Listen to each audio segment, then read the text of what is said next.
Welcome to Uptown Voices. From Harlem to the Heights to the northern tip of Inwood, we're here to celebrate our people and together seek solutions for the difficult issues we're all confronting as neighbors. Regardless of what hood you represent, we share the same goal, creating the best community we can, somewhere to enjoy, where we can build our lives and raise our children. We want to thank 181 Cabrini, located on the corner of First Street and Cabrini Boulevard, for its generous support for this podcast. It's your neighborhood bistro just steps away from the North Walk of the GWB. Stay tuned for a discount code that you can mention to your bartender or server the next time you visit the restaurant. We also need financial contributions from listeners like you to produce, improve, and expand our content. To contribute, please scan the QR code. What up, everyone? Welcome to another episode of the Uptown Voices podcast. It's me, Led Black, and my brother, Octavio Blanco, and we have another great guest this week. It's my good friend for a long time, Michael Palma Mir, who is the executive director of the West Harlem Arts Alliance. I think one of the best photographers uptown, if I'm being honest, and just a long-time uptown person. Michael, how you doing, brother? How's it going? I'm doing great, man. I'm glad to be here with you guys. Where are you right now? This looks interesting. Well, we are at the Innovation Triangle, West Harlem. This is basically an empty retail space at the Tasty Lab building of Janus Properties, and we're activating the space. We've been here for about 2.5 months, and we're doing all sorts of art activities for artists and arts organizations who live and come from right here in West Harlem. Where are you exactly at, 126? Yeah, we're at 450 West 126th Street, which is right in between Amsterdam and, I guess, the street over here. It starts out as Convent Avenue, but then it turns into Morningside Avenue. And I happened to go to an event, I think it was the week prior. It was amazing. You had people ice skating. Yeah. Art. It was this beautiful activation. What was that? What was that event? Well, that was our opening, our sort of official opening, even though we've been in the space for a while before then. And yeah, we were fortunate enough to have performing on that evening, New York Ice Theater of New York. And they did something very interesting, which we thought was very novel, which was they were ice skating in the summertime. It was amazing. And on something called polyflow, I think it is, which is sort of like artificial ice. That's first. So it is the Innovation Triangle. So it is it is the Innovation Triangle, you know. Yeah. What I'm saying. So there's innovation there, which is pretty cool. Yeah. It was very innovative to skate during the summertime on polyflow. Yes. So it's a very interesting thing to watch. So what else is happening this summer? Because the summer's ending, but I know you got events geared up, right? So what's going on? Yeah, I mean, we've been performing and having events here practically every weekday and weekend ongoing at the space. We have 2 exhibitions, a 20-year-old exhibition called Manhattanville, Hidden in Plain Sight, which is about the history of this area where we are right now. You know, West Harlem is basically 3 neighborhoods, right? Hamilton Heights, Manhattanville, and Morningside Heights. And Manhattanville is sort of like the saddle between of the 3 neighborhoods. And this is where we are. This is where Manhattanville is. And this is where the Innovation Triangle is. The Innovation Triangle is actually a new name for the area coined by the developers in recognition of the fact that they rehabilitated a lot of the buildings here precisely for innovative technology, especially in the area of biotechnology. Really? That's fascinating. Tell us a little bit more about that. Well, we're in what's used to be the old Tasty Cake building where they used to make Tasty bread. I don't know if you remember growing up having slices of Wonder bread. I remember Wonder for sure, bread. Yeah. It was made right here. Wow. Among many other things. The factory itself was too old to rehabilitate it, so they knocked it down and they put this new building here, and with the intent of bringing new industry to the area, basically towards innovative technology. And so this is where we are. Right across the street from us is the old malt house, which has also been rehabilitated and geared and ready to accept new tenants who are have a sort of vision and forward-thinking workforce development trajectory with respect to, you know, whatever new innovative technology that's coming around the corner that we can all be a part of. So I think it's really cool that they're using the space also, like they're letting you use the space to highlight, you know, really what's happening uptown. I think that's really cool. We're activating the space and we're bringing a lot of foot traffic to the area. And we're also featuring, as part of the project of being here, we got a small SBS grant, which stands for Small Business Services from New York City, to also feature local businesses.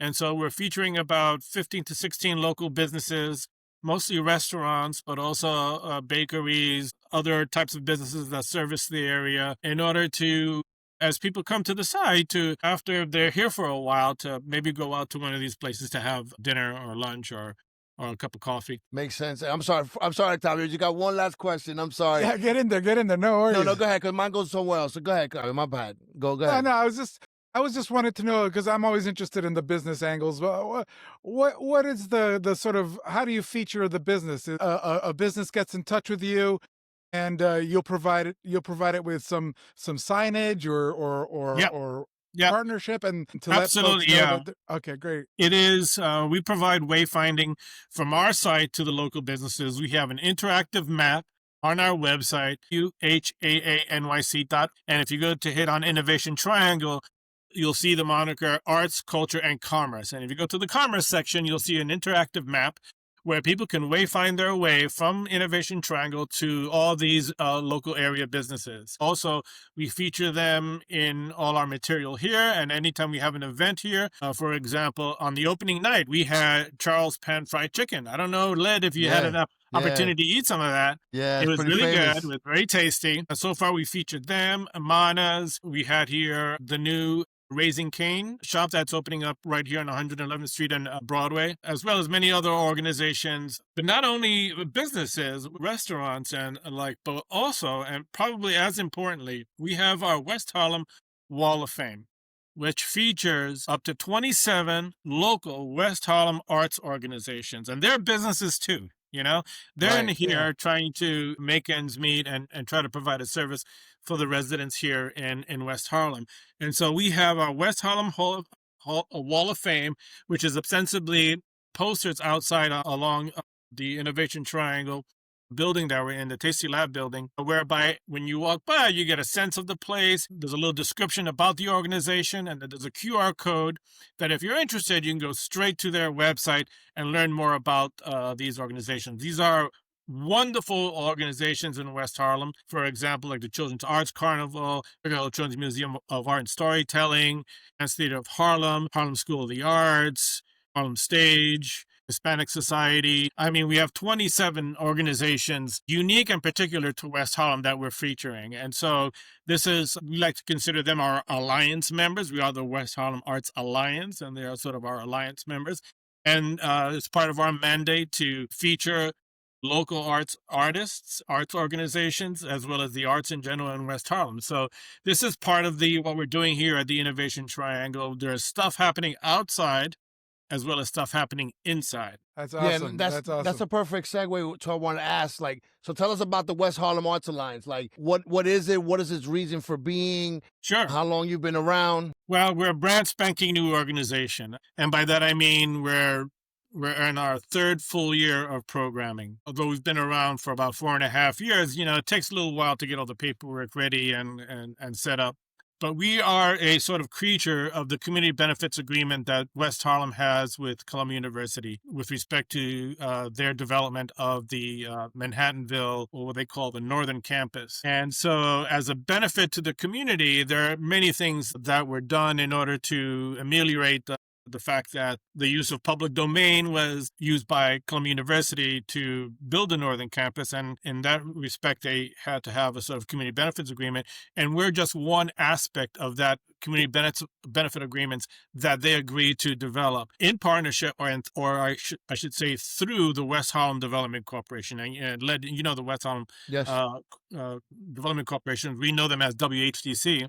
Mm-hmm. It took 13 years to finally get this going, but finally I was tapped to found it and to organize it and to run it, at least in these first few years. And we hit the floor running, man. And so for the last 3 years, we've been doing a lot of activities in the community. Our mission is to support the arts, the artists, and the arts organizations right here in West Harlem. And this is what we've been doing. We do that in many different ways.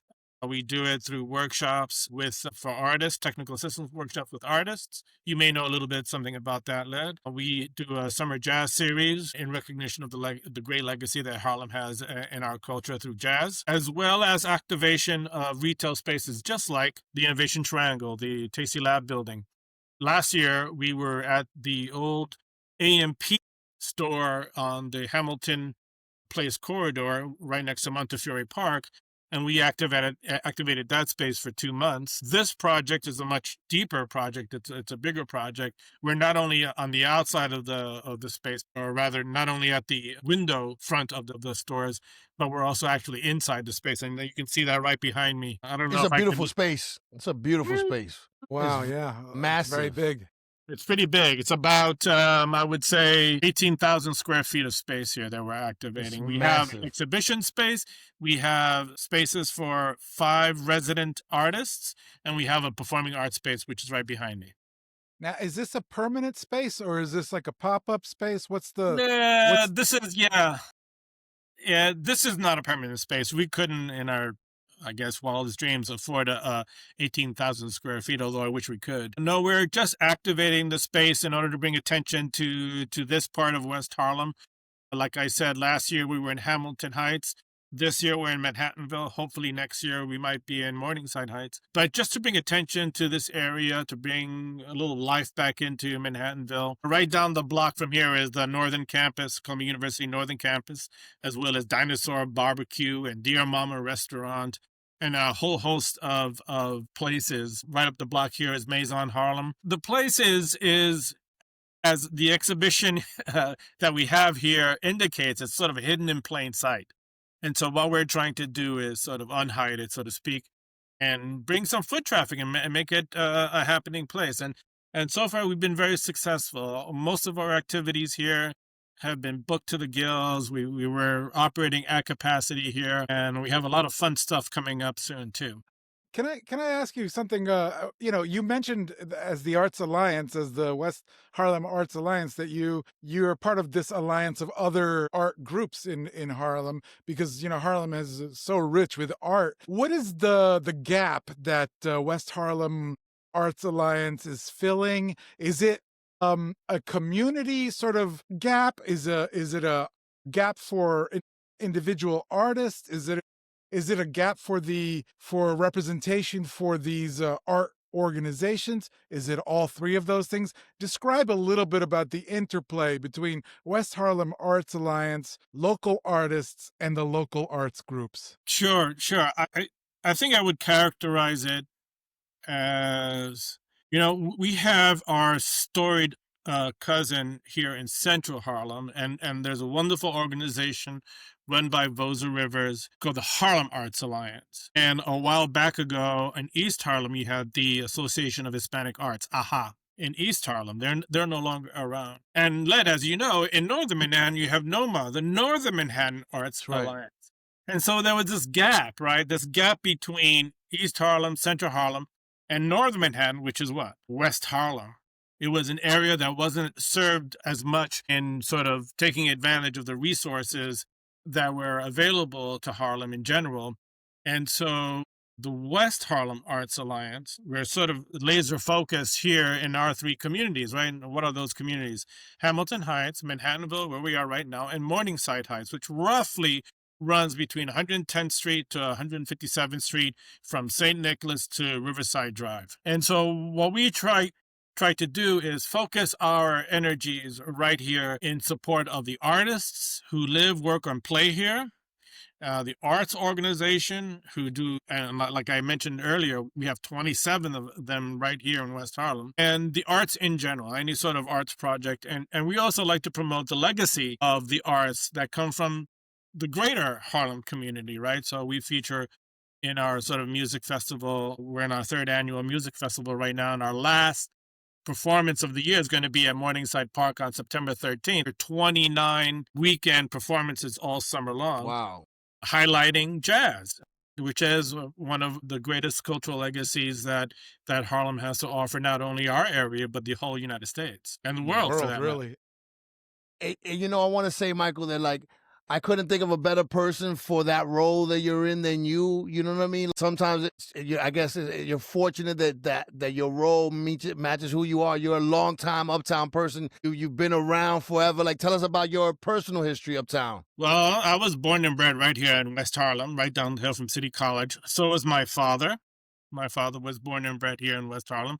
He graduated from PS 43, which is just a few blocks away from here. And I went to school at Annunciation, graduated from there, went to Cardinal Hayes High School. A little shout out to my Bronx fans. The X. The X, Bronx Straw. And then when I graduated from Cardinal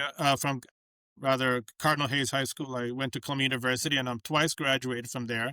I have a master's in fine arts from Columbia University, and I've been working in the arts field, mostly in theater, for most of my career, and more recently, and mostly as a fundraiser, right, writing grants, but also producing. And so I was tapped by the West Harlem Development Corporation, along with two other wonderful individuals, Michael Unthank and Josephine Benitez, to start this organization. And once we started it, it was clear they wanted me to run it, and so I've been doing that since, I would say, just about in 2023, and we've been going like gangbusters since then. What's one of the big highlights that you've had in your short?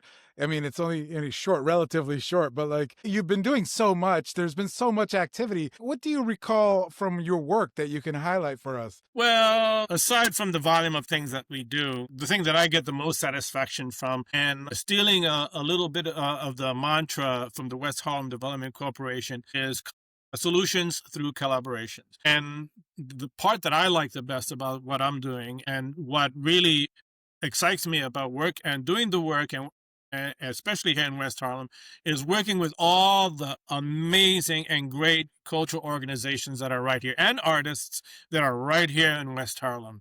And so this has given me, for me, from a personal point of view, one of my greatest satisfactions. Programmatically, I would say it would be our West Harlem Summer Jazz Festival, which has grown from 4 performances a summer to now 29 performances a summer in West Harlem parks. These are free concerts that we offer to West Harlem in St. Nicholas Park, Morningside Park, Jackie Robinson Park, and Montefiore Park. And we do that, as I mentioned, in collaboration with Harlem Late Night Jazz and the great Dakota Pippins, as well as with New York City Parks and the park manager there, Tapashi Narain. And so this is one of our sort of marquee programs, but also being here at the Innovation Triangle has offered us a lot of opportunity to work with local artists and arts organizations. And so, for example, now we're featuring Tomomori from Children's Arts Carnival,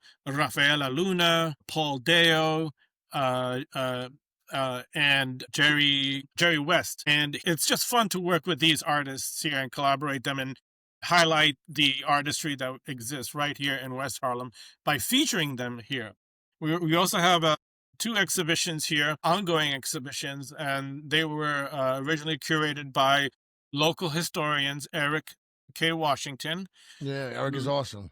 He's a fantastic guy, and we just recently had a panel discussion with him, and he was being interviewed by another West Harlem historian, John T. Reddick. And so this is a wonderful opportunity working here at the Innovation Triangle. It's been very satisfying to me because it's offered us the best opportunity to highlight and feature the arts right here in West Harlem. It feels really full circle too, right? It feels really like, you're again, like when I go back to that, like you're the man for the job. You're the person for the job. And I'm sure you must feel that sometimes. Well, if you live long enough in one place, you get to know everybody, right?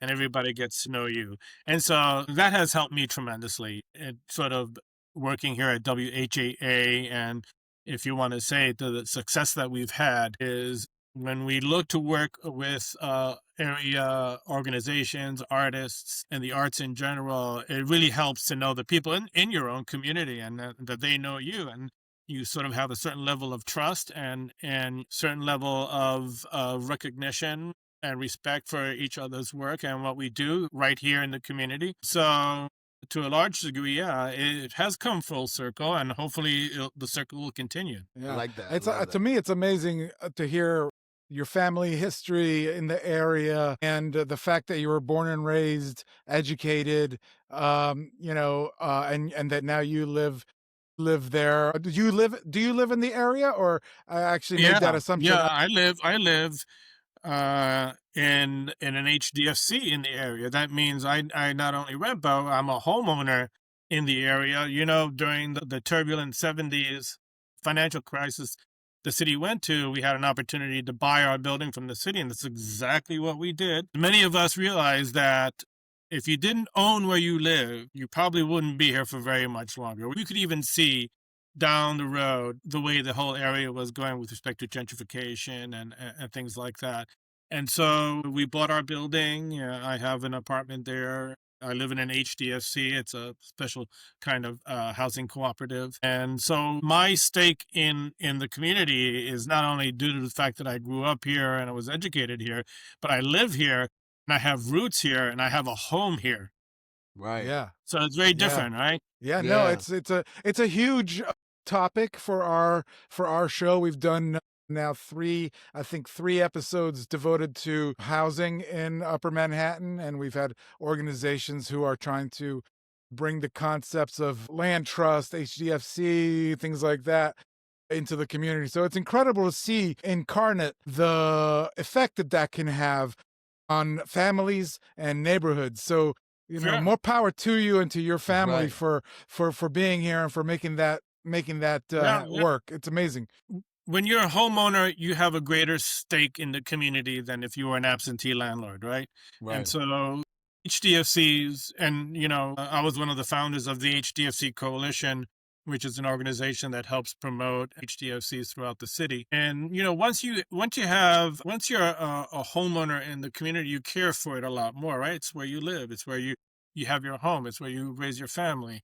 And so to that extent, HDFCs and this type of housing has been an anchor for community development in West Harlem. And I don't know if you remember, the history of West Harlem and the way it was in the late 70s and then the wild 80s and 90s. And I'd like to say that the sort of community development and improvement that has happened in West Harlem over the years, especially in the most recent years, has largely been due to the fact that HDSCs exist and that the people in the community are homeowners in the community. Yeah, yeah. Can you talk a little bit about Montefiore Square Park and your connection or your family's connection to that park? Because a lot of people don't know. Sure, sure. We're really going back to a while back into maybe the late 80s, early 90s, when, once you have a home, once you have a building that's yours, what good is it to you if you take care of your building, but you don't also take care of your neighborhood? Right. So once you're in an HGSC, in a co-op, and you're a homeowner, you begin to project out into the community. You have a nice apartment, you have a nice building, then you say, well, let's have a nice neighborhood, right? And so to that extent, when my mother would sit, when she retired, she would sit at her windowsill as most retired people are apt to do in our sort of community, and look out, and she saw right across the street from her window Montefiore Park. And it was at that moment, it was a fallen park.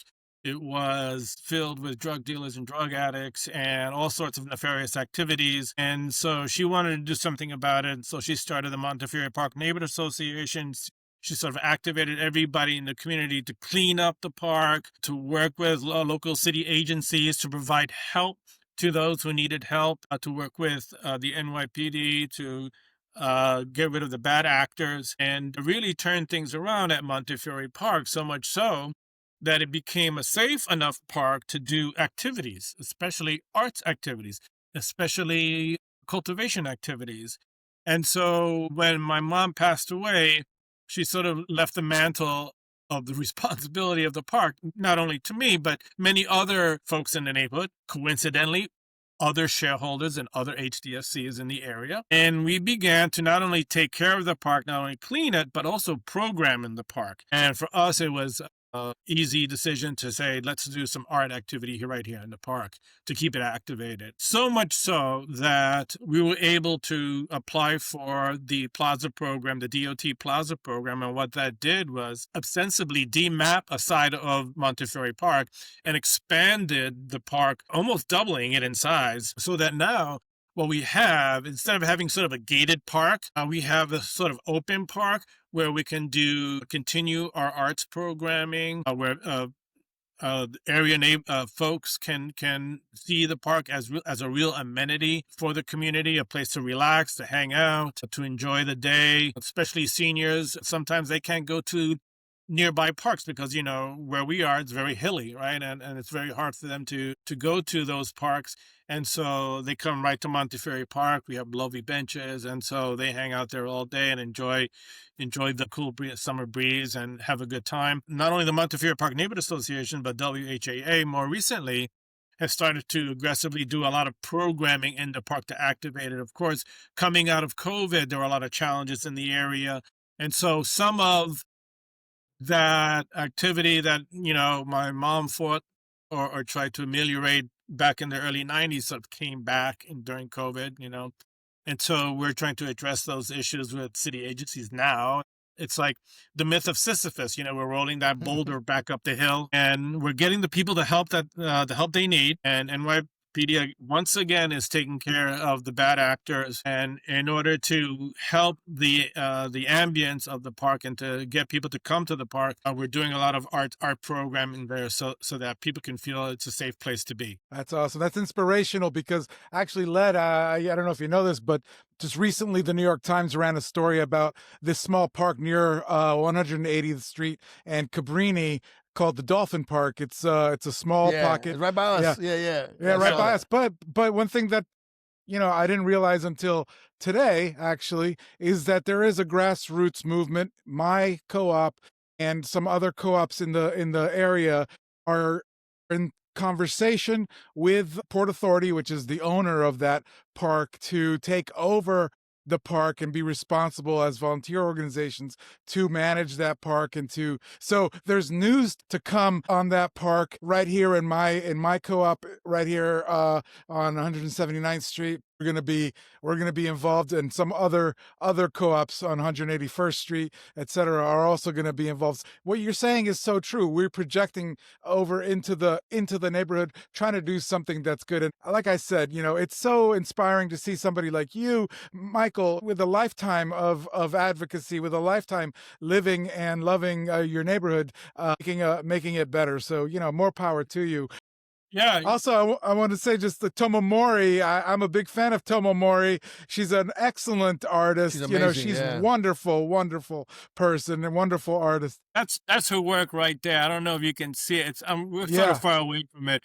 But she's among many things a fabric artist as well, and she has this sort of ropes hanging against the wall, which is very intricately installed, and she's been one of the highlights of our time here. Yeah, absolutely. She's an incredible artist. She works in paint. She melds paint and metal and glass. It's fantastic. So it's really wonderful what you're doing. I can't wait to go and check out her exhibits there. She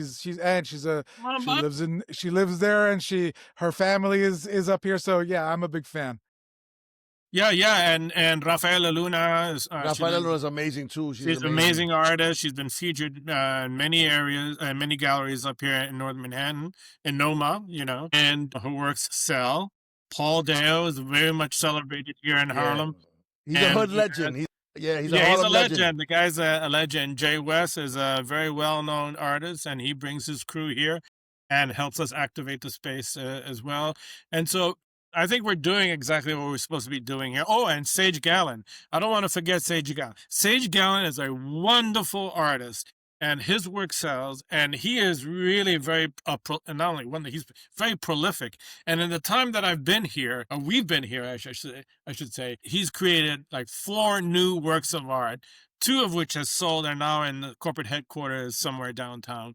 And so he's been a wonderful, wonderful late addition to the artists that we're featuring here, and we're so glad he's here. He lives literally 2 blocks away from the Innovation Triangle. That's so You incredible. know, Led, it's just something that we've talked about. It's commerce, and I'm so glad to hear that, you're bringing attention to artists, but you're also creating a place where commerce can take place so that these artists can make a living doing their art. Yeah, absolutely. Absolutely. A lot of the artists here, Rafael Luna is selling now, Paul Deo is in Stratosphere, as well as Jay West is, and Tomomori as well. I mean, these are all, they're sort of mid-career artists, but they're getting the recognition they're due.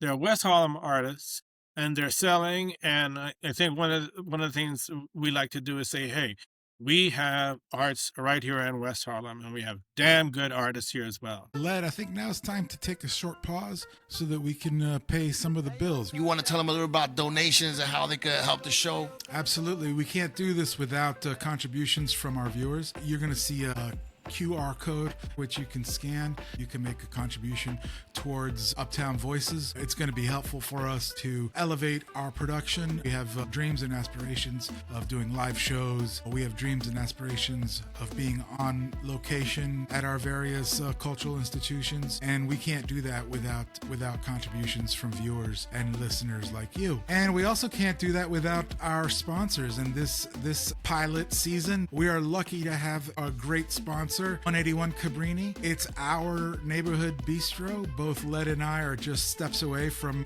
181 Cabrini, and we love it. 181 Cabrini is located right there on that corner of 181 and Cabrini, just steps away. 181 and Cabrini. Just steps away from the bridge. So yeah, I love it. Led, you and I were there the other night. Yeah, and we also met there for the first time. You and I, the first time we met, we had like lunch there, and it's my local bar now. Like, since you and I both live like right around. It's my local bar. I spend a lot of times there. James Lee, the owner, is just an incredible restaurateur. Right, I think he's a great guy. He's super funny, but like the food is on point. Please hit up 181 Cabrini. It is really one of my favorite spots. 181 Cabrini, pull up. That's my spot. Show them love and tip well. And order the nachos. Those are on point. The sangria is amazing. Everything in it. You have to try the coconut bread pudding. They got coconut, they got chocolate, and now they got banana, but the coconut, outstanding. So like I said, it's the attention to detail for me. It's a great neighborhood joint. Thank you to James and 181 Cabrini for sponsoring this episode. And, if you want to sponsor, holla at my boy. You know what I mean? Let's make it happen. You know what I mean? But yeah, without further ado, though, let's get to it. But before we do that, I just want to say one thing. We're going to have a redemption code at the end of this episode, which you can bring to 181 Cabrini for a special treat. Let's go. And it's funny because we do have like this kind of pantheon of art organizations that you're now one part of that. But because we have so many artists, the arts are alive uptown, right? Yeah. Why is that? Why you think that's the case, Michael? Well, there have been a lot of resources put into the area, with the empowerment zone and with Columbia University coming in, the community benefits agreement. I think it's an unstoppable fact of life that when you're in North Manhattan, in a community that's allowed to grow, allowed to have a rich and rewarding life living here as a working class, basically residents, to also express themselves. And I think that for a very long time, Upper Manhattan, and I'm not just West Harlem, but Central Harlem, East Harlem, Washington Heights, and Inwood, we've been very depressed here with respect to the city not allocating the resources it should be for the area. And I'm talking about 60s, 70s, and maybe even 80s. But I think that since then, there's been a very conscious effort to provide the resources and the services up here that we need. And I think that, there have been enlightened administrations and organizations, community-based organizations that have fought for it. And the first nonprofit here in Harlem, the very first nonprofit was Centro Cívico Cultural Dominicano, which is hard to wrap your head. It was the very first nonprofit here in West Harlem. It's a wonderful organization that has been in our community, providing not only artistic services, but civil services for our community. So once we're given the resources, there is no end to what we can do here in North Manhattan, and especially here in West Harlem. Led, that for a fact, coming more from Washington Heights and Inwood. Mm-hmm. And, Central Harlem has really led the way in many respects, going back to the Harlem Renaissance. That's right. And they have a much more storied history. But even then, even for the longest while, Central Harlem was suffering. And thanks to, enlightened legislators who were able to get the resources for us to starting with maybe with the empowerment zone in Central Harlem and building up community there, that has sort of like an infectious trajectory. And so that's started developing East Harlem and then North Manhattan, Washington Heights, Inwood. And now we're sort of coming in a little late, but we're here now, West Right. Harlem. Doing good work too, for real. Yeah, real good work. And what I think is also one of the themes that we've noticed and that we want to give oxygen to is the idea that we need to look at our concerns and our needs in our neighborhoods from the perspective of abundance and not from the perspective of scarcity. And I think that Exactly. for too long, we've been maybe indoctrinated into thinking about things as scarcity, where like, if I get this, then these folks aren't getting this. But what I'm seeing in our community, what I'm seeing through the work that you're doing is that there is an abundance of resources, and we just need to communicate and get each other on the same page so we can all benefit from that. And now you're benefiting from that too. Do you see that as well? Do you see that there's more of a need to shift our point of view to one of abundance rather than scarcity? Well, to tell you the truth, whether there are resources, and by that I mean financial and physical space and things like that, irrespective of that, the resource of artistic talent, not only artistic talent, but a whole multitude of talents that exist up here, is always going to shine through. It's always going to break through. Whether or not the money is there, whether or not I'm here, or the West Harlem Arts Alliance is here, or WHAA or NOMA, you're always going to have our community of people, we are one of the most culturally diverse areas of all of New York, maybe outside of Jackson Heights, Queens. Right. And I think that has boded well for the community, and our resources and our riches really do not come from the fact of agencies providing resources. They already exist here in the human talent that we have here in West Harlem and North Manhattan. What was needed is support. And I think that's what NOMA does. This is what we do. And this is what Vosa Rivers at the Harlem Arts Alliance does. We want to support and encourage the abundance of artists and artistic talent that already exists here. We didn't discover it. Right. We support it. It was always here. Now we're celebrating it. We're putting a spotlight on it. And we're giving voice to a venue, I should say, to the artists. And speaking of artists, there are a lot of arts organizations here who've been doing it for years. I mentioned Centro Civico. They started in 1965. Children Arts Carnival has been here since then, too. The Harlem School of the Arts, Dance Theater of Harlem, the Harlem Stage. These are organizations who are in the trenches, And, right, doing the work. Absolutely. And speaking of artists, though, I have to reiterate, you are really one of my favorite Uptown photographers, right? Like, you have such an eye. I usually could tell one of your pictures, like, that's a Michael, that's a Michael, you know what I mean? We have great photographers up here, too. I don't want anybody to think hold on. You got to get your credit for this, because I want to talk about you right now. How long have you been a photographer? So it goes back, so you must have some amazing stuff. I mean, the vaults must be amazing. Yeah. One of my passions is to document the cultural life here in West Harlem, and it's something that I do, and I've been doing for the last 30 years. I mean, when I started out, it was just film, right? It was like, roll film. It wasn't even digital. And working in theater, I had the opportunity to take a lot of photos of a lot of theatrical productions by some of the greatest Spanish language theater in New York City, including Repertorio Español, Puerto Rican Traveling Theater, Intar Theater, and many more.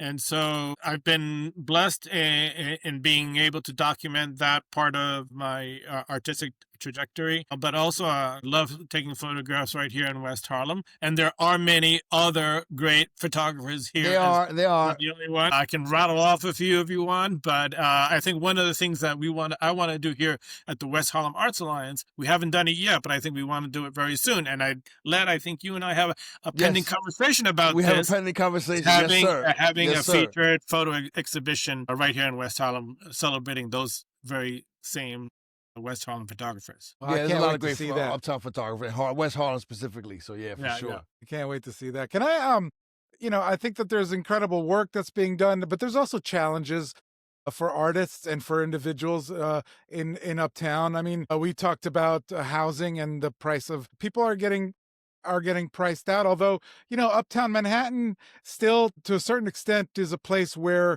artists can live and work, whereas other parts of the city it's becoming very, very challenging. Yeah, What yeah. are some of those challenges, and how do we maintain it so that Uptown can remain a place where artists can thrive? Well, I'll tell you, one of the biggest challenges that I can see is space. And I'm not talking about, you know, space for where artists can live. West Harlem has one of the highest concentration of artists precisely because it was an affordable place where you can bring up a family, right? And a lot of artists do live up here for that. And it's the reason why our activation last year was called West Harlem, where art lives. It was sort of underscoring the fact that, hey, West Harlem is where a lot of artists live, right? And so this is where Right. art lives. But one of the main challenges is space. And what I mean by that are venues or places where we can showcase our artists here. And it's very, very difficult. They're either very, very small or very, very big, like the United Palace, right? Too big, or very, very small venues.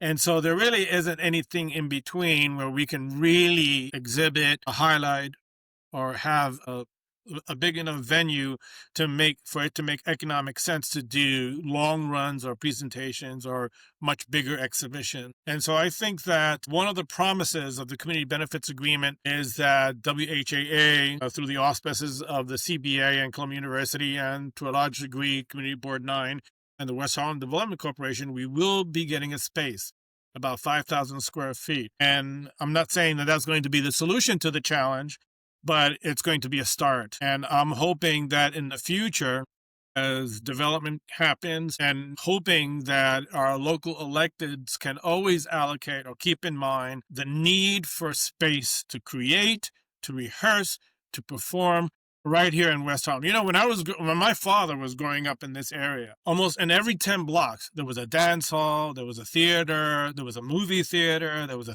Right. theater, performing arts theater.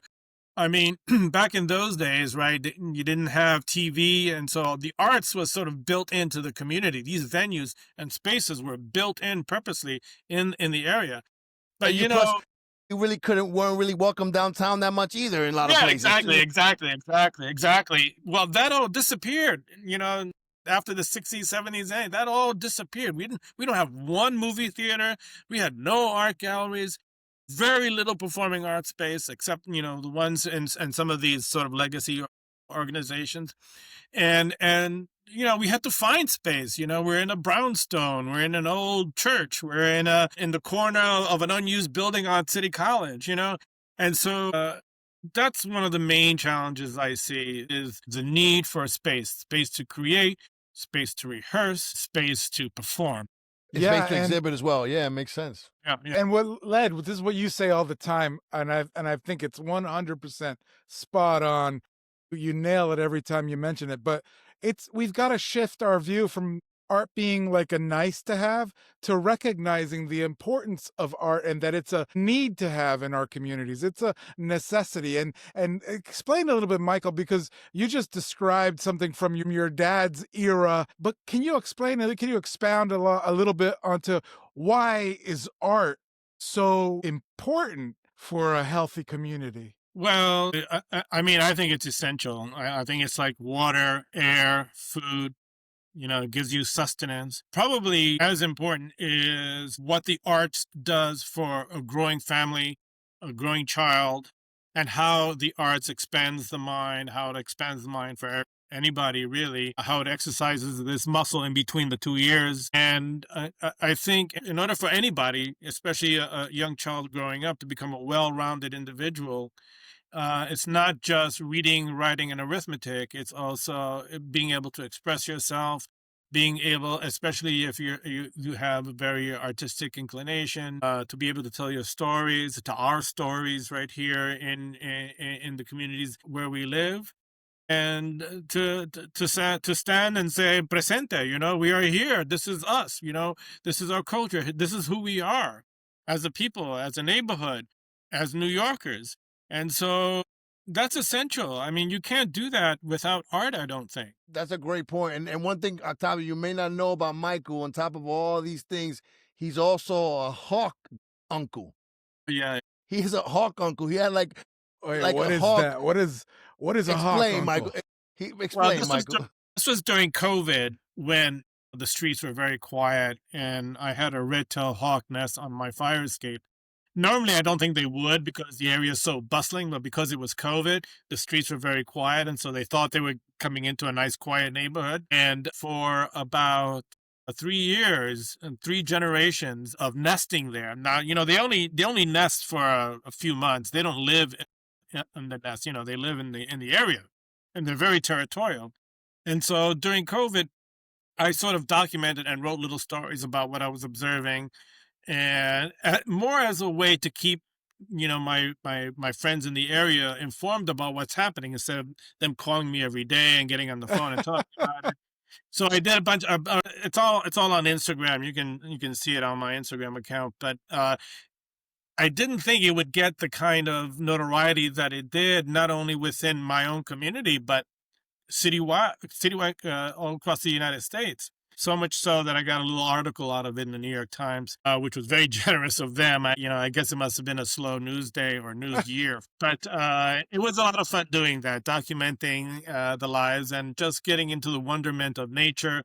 Growing up in West Harlem during the 70s and 80s, this was really a concrete jungle. There was like hardly any green trees or grass, hardly any of that on Broadway. Thanks to, again, a lot of community development efforts and investment finally into the area, getting clean water and implementing a lot of sustainability policies, nature started coming back. And so for me to have a red-tailed hawk was like looking at a little mini dinosaur, which is, I guess, what they actually are. They're sort of the distant relatives of the dinosaurs. And so it was just wonder. It was a wonderment to me to see that happen right in front, right on my fire escape, and to enjoy the fact that nature is coming back to Upper Manhattan in a big way, thanks to a lot of wonderful things happening in the area to protect them and to make it inviting for them to come back. And Octavio, Michael has this picture that looks like the hawk is about to kill him and run to his window. It's like the hawk is like, ah! Yeah, and it's the best picture ever. It was in our exhibit, the Graham Uptown. Yeah. Tell me about that picture. What happened? And we have to post that. It's such a great picture. Yeah, them being on the fire escape doesn't really exempt them from seeing me as a threat, because they're basically parents taking care of their kids. Right. And, I have other windows that I sometimes have to peek my head out for whatever XY reason, but they're always right there, like 2 windows down on the fire escape, and they look at me, and sometimes I forget they're there. And so one day I stuck my head out and I saw that they were there, and I said, oh, and I remembered I put my head back, closed the screen, didn't close the window, just the screen, and the hawk just came right on the windowsill. And as they always do when they feel threatened, they lift up their wings. And so when I saw that happen, and he was just sitting there for a while, just saying, "Hey, you stay there, don't come out, don't poke your head out." I just grabbed a very quick picture, and that's the picture that was in the exhibition. That was on your phone or with your camera? No, that was my camera. I always have my camera by the window. What a capture. Whatever happens. So it was a great capture and a great moment. I have to tell you, though, it really scared the bejesus out of me when he landed out there. I mean, when you look at the picture, you'll see why. But I tell you what, when he first landed there, I fell back. Because, they're pretty big birds. They're like, big. They're huge, that yeah. big. And, when it lands on your windowsill and you're like literally that close to it, and they're so aggressive that, it's kind of scary, and I fell back. But as soon as I sort of got my senses, I grabbed my camera. Thank God you took a did. very quick picture. Because you feel the menace. You feel the power there. It's like, I'm not happy right now, and I want to protect my territory. So I really enjoyed the whole hawk thing. I really was like, I was living through that. I really enjoyed it, especially during the pandemic when we were forced to stay home. Exactly.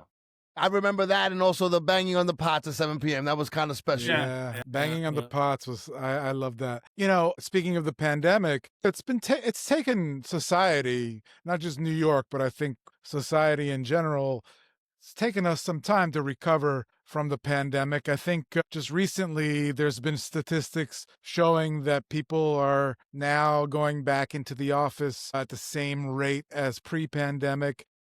Mhm. Being that you're so, I would say, in touch with the community, where do you see West Harlem's recovery from the pandemic? Is West Harlem making a strong recovery? Does it still need a little bit more oomph? Or has West Harlem evolved since the pandemic? Because I do think that our society has evolved quite a bit. Yeah. To tell you the truth, I think we're lagging, and there are a lot of telltale signs of that. There are still many empty storefronts. Many retail businesses are struggling, although I think some are faring better than others.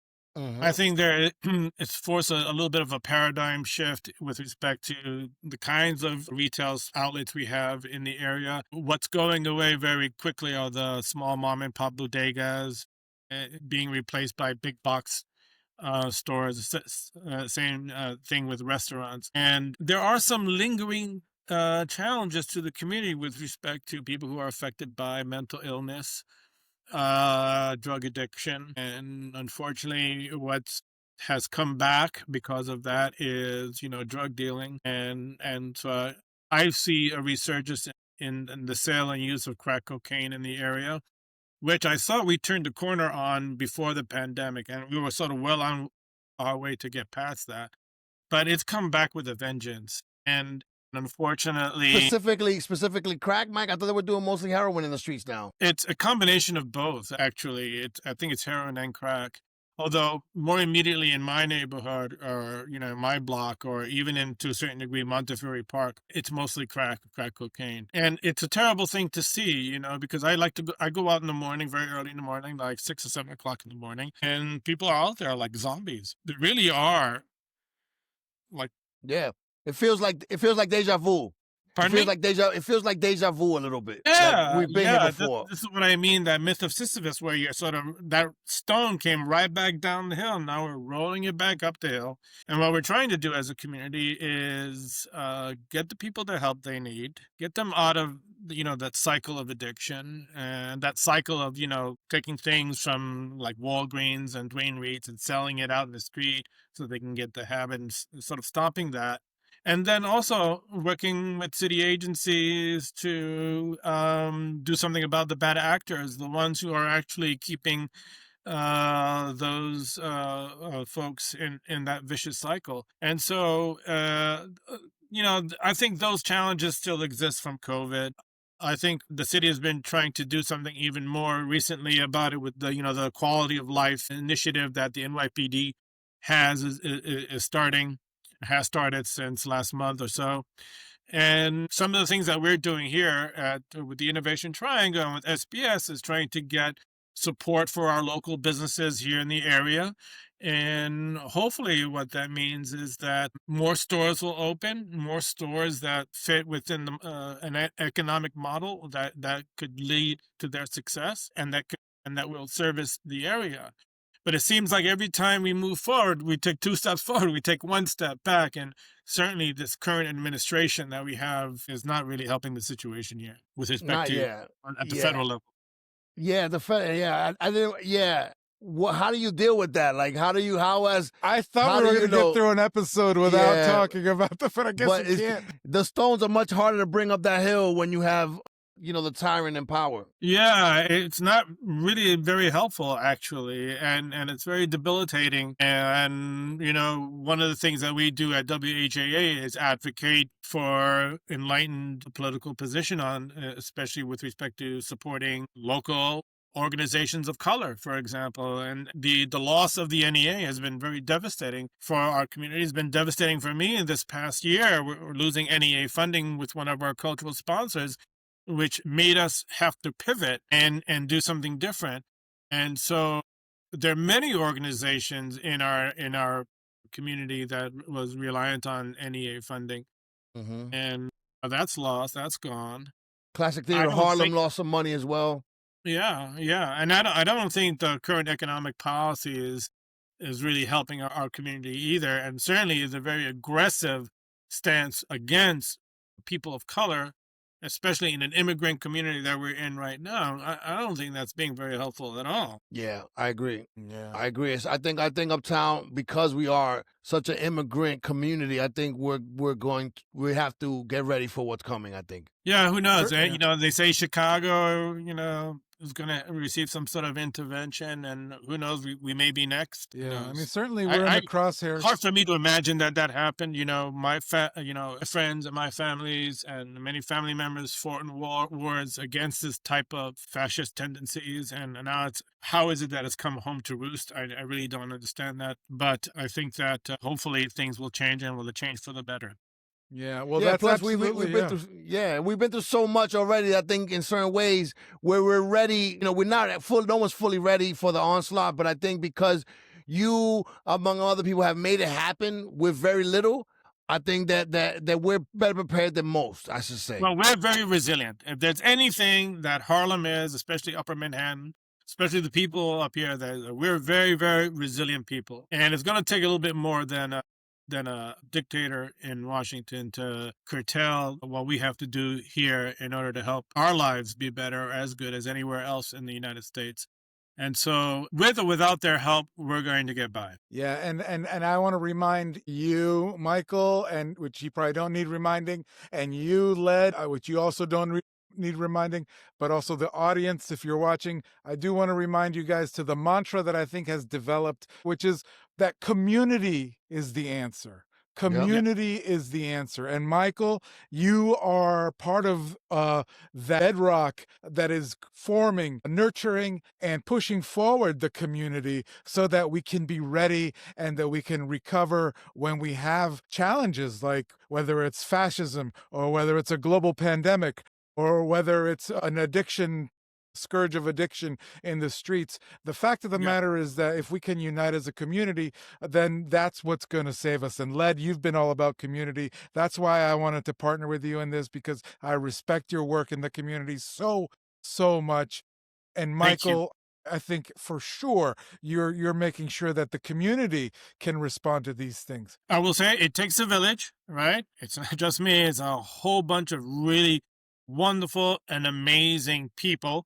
50 of them, for example, serve on the community board. But certainly, if I can give a shout out to our council member who really helps out a lot.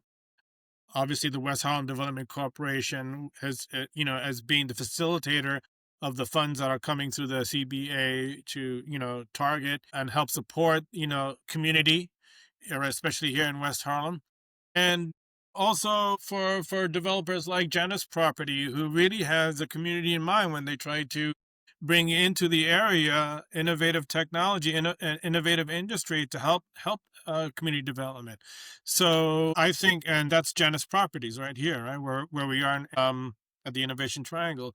So it really does take a community, as you say, a community, and it's not just one person. It's a whole slew of people who are like-minded. We share the same values. We have the same values, and we're all very, very deeply concerned about where we live. Michael, this has been such a great interview, man. Like this, I've known you for a long time, but I learned a lot from this interview. Where can people reach the West Harlem Arts Alliance? What's the socials? Give us all that stuff. Sure. Well, I'm not a social person as far as online social goes, as you are, Led, but I will tell you that our website is WHAANYC.org.